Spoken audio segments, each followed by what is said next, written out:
Well, hello everybody. Welcome. My name is Tony Zavala. For those of you who don't know me, I am a business and real estate investor here in South Texas, in San Antonio specifically. I do have businesses and real estate all across South Texas area is my playground down here, and I'd like to welcome you guys to this first of 5 presentations on a series for buying real estate for profit, cash flow, and retirement. I want to thank you guys for taking the time out to view this presentation, and I hope that you learn a little bit of information that can enhance your life and get you guys moving a little closer to business ownership and retirement, or business ownership and real estate investing. So, with that, let's go ahead and get started. When I start these presentations, I like to initially start with a disclaimer and disclosure that I am committed to providing only the highest level of real estate investment information ethically and legally. The recommendations in this presentation and in the other modules are based on my experience only and research that are believed to be accurate and reliable, but not completely infallible. So this presentation here is not intended to be, nor should be taken by you as any kind of legal, investment, financial, or tax advice. And due to the complexity of real estate and retirement account investing, the audience, that's you, is expressly advised to see the assistance of competent legal and tax professionals. So that out of the way, we can keep going there. What am I going to cover?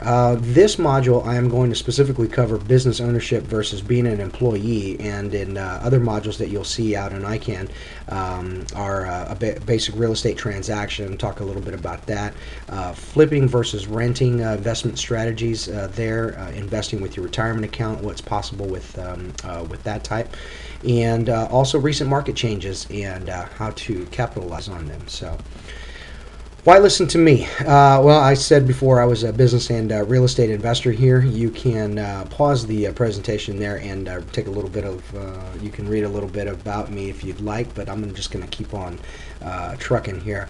I like to start out with this this cartoon here. This is really hitting home. It really hits home.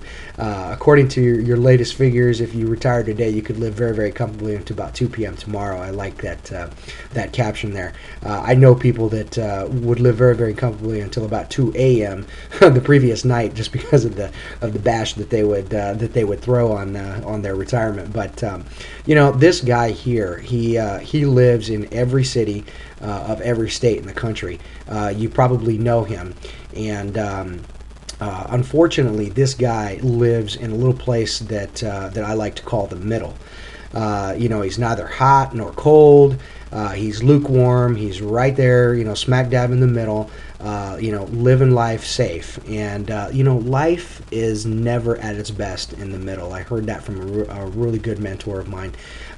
You know, in the middle is where apathy rules, where we trade adventure for security, where we risk nothing great. We dream nothing big, and as a result, we end up not doing anything. We arrive at the finish line safe and secure and with no stories, because we didn't do anything but play it safe for all of our life. That's where this guy here is going to end up. Worse than that, this guy inspires no one. And he is an inspiration to nobody. So, you know, I don't, I throw that in there and I talk a little bit about that, because when we talk about becoming a business owner and versus being an employee, there really is an element of inspiration to it all. When I talk about business ownership versus being self-employed or being an investor or being an employee, I like to bring up Robert Kiyosaki's cash flow quadrant. This is his ESBI quadrant system, where he talks about being an employee. When you're an employee, you're stuck in the employee quadrant, and we all know what this is. You have a job, you work for somebody else. You're collecting a paycheck, and you're basically trading time for dollars. So you go in and you trade the time that you have, which is really your only asset, and give it to your employer doing a job that makes him more money than he's going to pay you. and you collect your check, and hopefully you can get by. And if you can't get by, then your spouse works, and if you still can't get by, then you can work 2 jobs, and you can work 3 jobs, and so on and so forth. Now, the next step down from that is, or the next step up from that is being self-employed. Now, the only difference between being an employee and being self-employed is that you actually own your job when you're self-employed.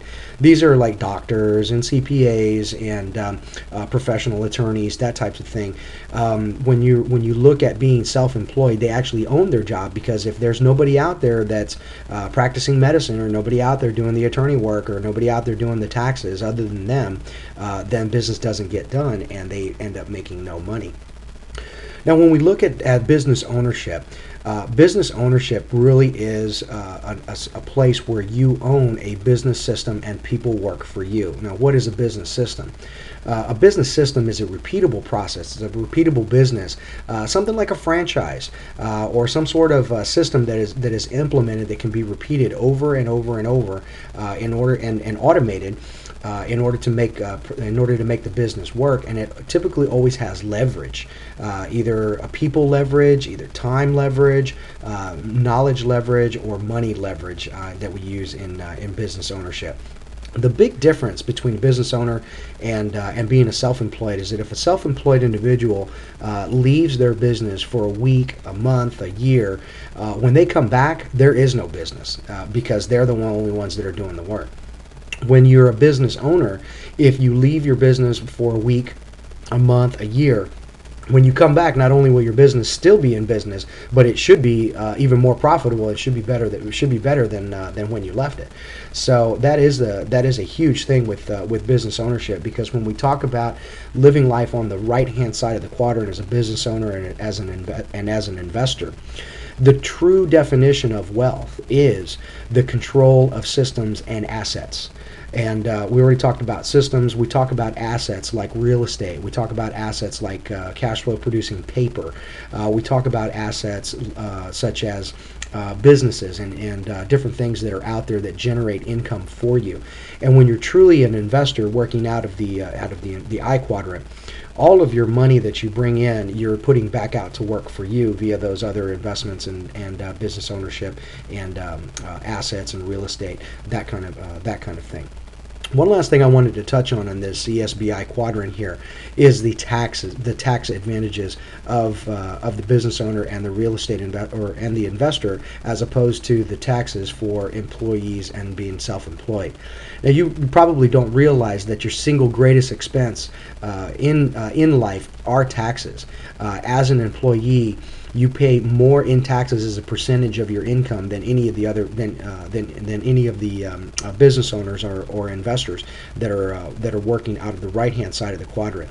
The self-employed individuals are not very much better off than the employees when you factor in self-employment tax and all the other taxes that the employee pays for sales tax and all the other taxes that are out there. You don't get any kind of deductions, any kind of write-offs or anything like that when you're on the employee side. A little bit on the self-employed side, but when you become a business owner and a real estate investor or a business investor, that is where you're going to get the most tax advantages on your businesses, on depreciation of assets, on real estate depreciation, on keeping track of mileages and expenses and different things like that you can deduct off of your income. You can also on that side you can also create your own retirement accounts within your business and further put money into there to lower your tax liability, and then you still have money that you can use to invest. When I talk about the investing with your retirement accounts, I'll expand a little bit more about that. So a lot of good information there between being an employee versus a business owner, self-employed, and being an investor. So thank you very much for your attention in this module. The next module I'm going to be talking about is going to be a basic real estate transaction and going over some of those details. So I hope you learned a little bit today. Look up the next module there, and we'll continue this presentation. Thank you very much, and you guys have a great day.